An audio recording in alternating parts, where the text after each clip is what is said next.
Hi, Tyler. How are you today? I'm doing great, Jenna. How are you? Good, thank you. Welcome back to What Is Your Money For Really podcast.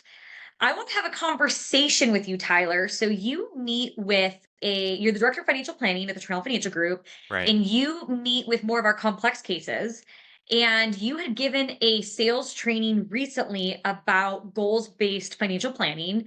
And really different to different people and different scenarios, but I want you to go over what you talked about most recently about looking at leaving money behind differently and how that really can be more of a complex solution, but something very advantageous for the next generation. So I'd love to turn it over to you to give this client story because it makes so much sense.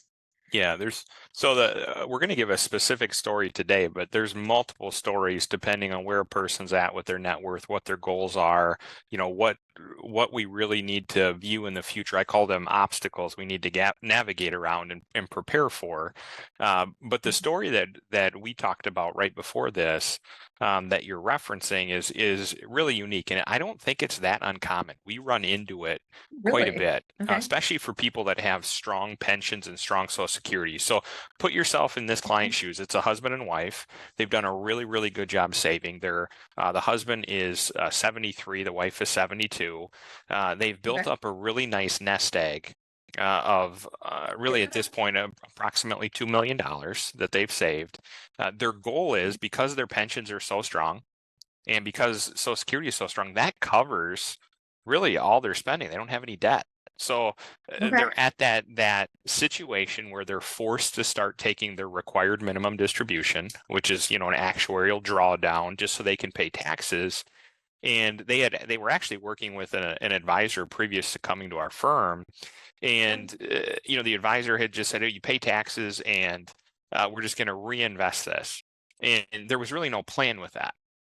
And the Okay. conversation I had with them, I said, well, what is your money really for, right? The same name of the Love podcast, that. but what is it really, what are the goals you're looking to achieve, with this wealth? You've saved it up to this point. Now there's a change that's going to be occurring and you're forced to take distributions. And for them, it was all about, we want to position this money to give to our children. So Of course. 95% of their assets were in 401ks and thrift savings plans, TSPs, so pre-tax Okay. money. So when I talked to them, I said, if you could leave money behind for your children, would you rather leave tax-free money behind or would you rather leave taxable money behind? And that's a pretty easy answer to that question, right? Everybody would love to Fair. leave Yep. tax-free money. So with the Secure Act that passed in 2021, it changed the way beneficiaries can inherit money and how that spend down occurs. And what it does is it really forces a spend down to happen within a 10-year period after death. So it Okay. puts a lot of taxable strain on the children, and then you're hoping they're good stewards with those funds. So I said, we need to come up and develop a plan that is the best of both worlds for you and for your kids. So for their situation, they had to take approximately a $90,000 required minimum distribution this year, and they will Okay. each year going forward. So originally their thought was, we're just going to pay taxes on that money at their normal tax rate.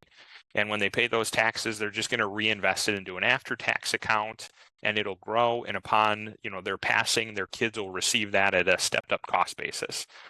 But as we started diving through it, just with what their goals truly were, I said, we need to look at unlocking the potential now and in the future. Of So course. if they received a $90,000 required minimum distribution based on their tax bracket, they would net after taxes about $75,000. So Okay. when we went through, they have two kids, and I said, as a goal, what would you love to leave them? If you didn't even have this IRA, TSP, etc., what would you love to leave them Okay. as a dollar amount? And they said, if we could leave both of our kids $1 million, that would feel really, really good. So I said, let's start there. Love that. So what we did is Mhm. we backed into that for a $2 million second to die policy. They were both in good health. It was Okay. approximately $47,000 in premiums each year. Well, the beautiful part Okay. is, remember, they're taking 90,000 out as an RMD that they have to, that they were going to reinvest. So Hmm. after taxes, they have 75, 50,000 of that, rather than being reinvested back into an investment account that they don't really know a lot about. They're looking at it saying, hey, I just paid for $2 million of life insurance, a Right. million going to each kid. and it's something that is protected, it's there, and it's tax-free upon their passing. So if they're 70, Mhm. 73 and 72 now, put yourself 10 years in the future.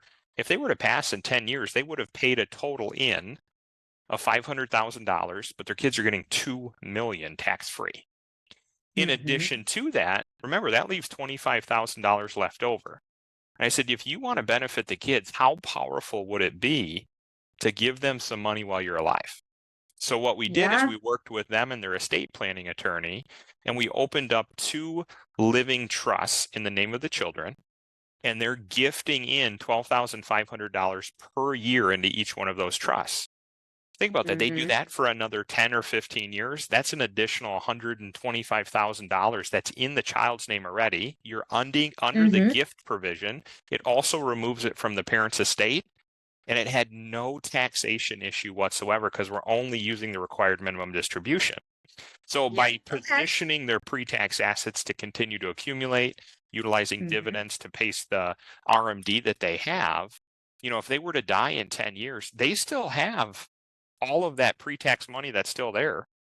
But now they have $2 million Yeah. more in death benefits, and the kids now have all of this after tax money that's already Mhm. in the name of their trust outside of their parents' estate. So we went from a $2 million account that if the dividends cover the RMD and that stayed at 2 million, you have another 2 million with life insurance plus over 125 grand in each of the kids' Nice. accounts without any growth accounted for. So it's really unlocking the potential of the nest egg and saying what is the right move for each individual person.